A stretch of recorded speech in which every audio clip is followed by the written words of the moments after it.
Assalamualaikum warahmatullahi wabarakatuh. I'm student Naima binti Omar with the matric number 051640. My name is Aisyah Hodo binti Omar, matric number 050972. I'm Siti Suhaila binti Hamdan and my matrix numbers is 051626. Assalamualaikum warahmatullahi wabarakatuh. My name is Siti Nur Shafina binti Ramli, matric number 049804. Assalamualaikum warahmatullahi wabarakatuh. My name is Siti Zarifah binti Zakaria. My matric number 049974. Assalamualaikum. My name is Siti Nur Idayu binti Ahmad Fadli. My matric number is 049563. Presenting about the introduction. So financial institution is a place where people do financing and monetary transaction. As example, deposits, exchange of currency or investment. So for Islamic institution, they must do a financing that are obligated with the Sharia law. So Pakistan is one of the country that do interest-free banking and has slowly become one of the country that only has a Islamic banking system in their country. The history of Islamic financial institution in Pakistan. Pakistan was one of the 3 countries around the world that attempted to adopt interest-free banking on a broad or international scale. The switch-over plan was implemented in stage due to the enormity of the operation. On 1981, separate interest fee counters were established in all nationalized commercial banks. Under the Musyarakah approach, banks have been allowed to lend loans to cover the working capital needs of commerce and industry on a selective basis since July 1982. No bank in Pakistan was allowed to take interest-bearing deposit. Deposit in current account were still accepted, but they were no longer eligible for interest or a share of profit or loss.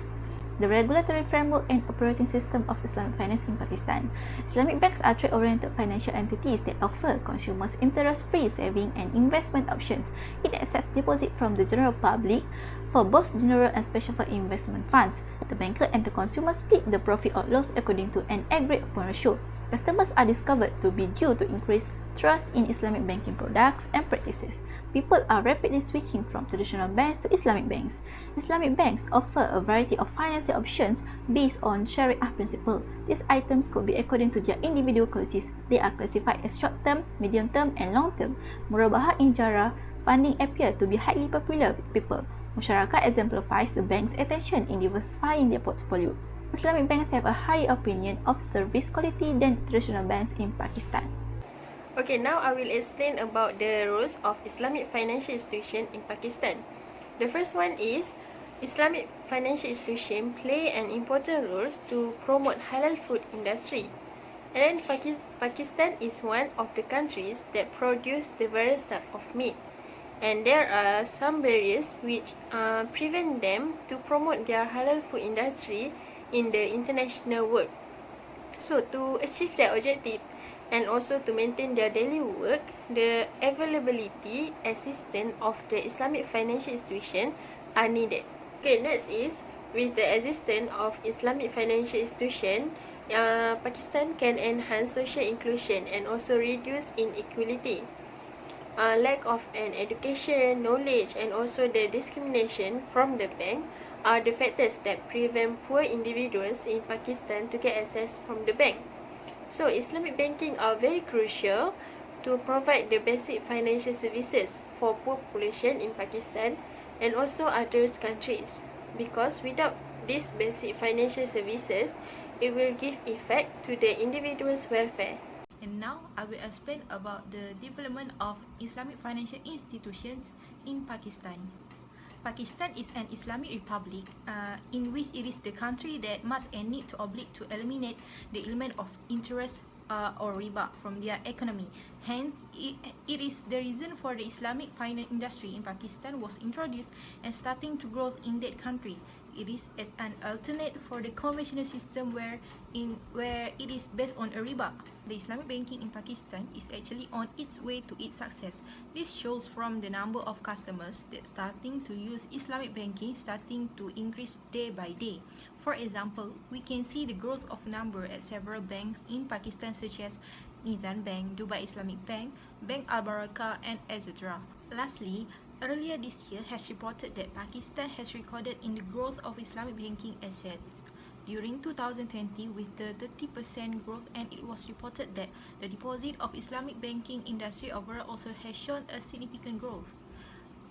And now, the growth of the Islamic banking industry and Islamic institution in Pakistan shows that other than full-fledged Islamic banks, other conventional banks also are currently offering Islamic banking products and services. There are some impact of Islamic financial institution on economic in Pakistan.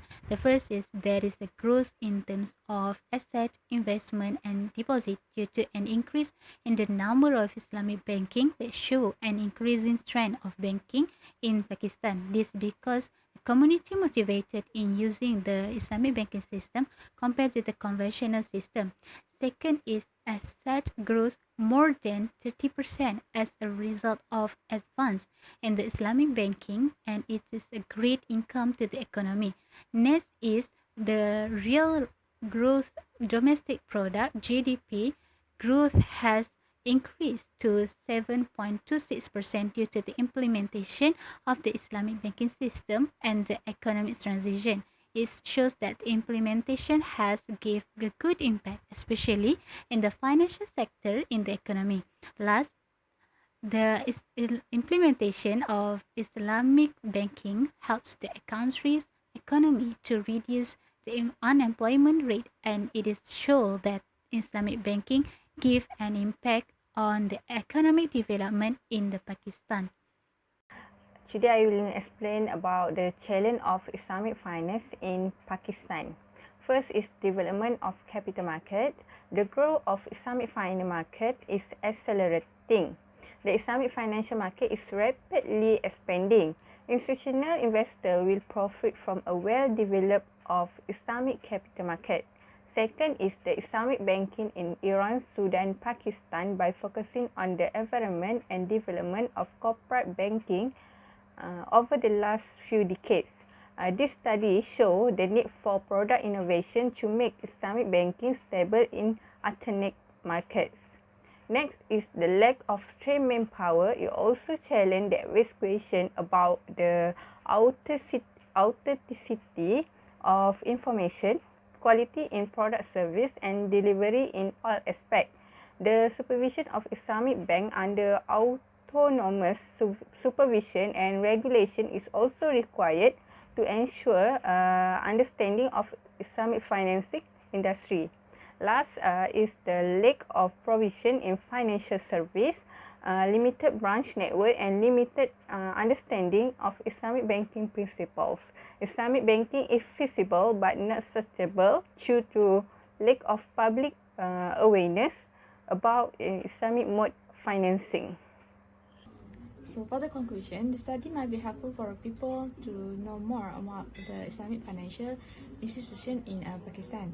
So the development of the Islamic financial institution in Pakistan has been progressive and remain competitive to producing more innovative Islamic financial products. The State Bank of Pakistan has taken many initiatives to ensure the Islamic financial system to be more effective and efficient, aligned with the Islamic law and the regulations. That's all from me. Thank you.